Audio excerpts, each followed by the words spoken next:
சென்னை சட்டப்பேரவையில் இன்று நடந்த விவாதத்தின் போது மதுரை தெற்கு தொகுதி எம்எல்ஏ காமராஜ் மிகவும் கடுமையான கேள்வி ஒன்றை எழுப்பினார். கஞ்சா பயிரிடும் விவகாரத்தில் அரசு தீவிர நடவடிக்கை எடுக்க வேண்டும் என்று வலியுறுத்திய அவர் வனத்துறை அதிகாரிகள் மீது கடும் அதிருப்தியை வெளிப்படுத்தினார். காடுகளில் அதிக அளவில் கஞ்சா பயிரிடப்படுவதாகவும் அதை அழிக்க வனத்துறை அதிகாரிகள் உரிய நடவடிக்கை எடுக்கவில்லை என்றும் அவர் குற்றம் சாட்டினார். குறிப்பாக கஞ்சா வித்து விதைப்பவர்கள் யார், அவர்களை அடையாளம் காண அரசு உடனடி நடவடிக்கை எடுக்க வேண்டும் என்று வலியுறுத்தினார்.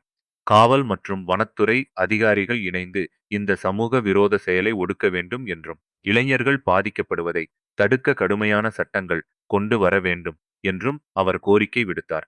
இது தொடர்பாக சபாநாயகர் மீதும் அரசை மீதும் தனது கவலையை பதிவு செய்தார். தமிழ் தகவல் செய்திகளுக்கு லைக் செய்யுங்கள், பகிருங்கள், சப்ஸ்கிரைப் செய்யுங்கள்.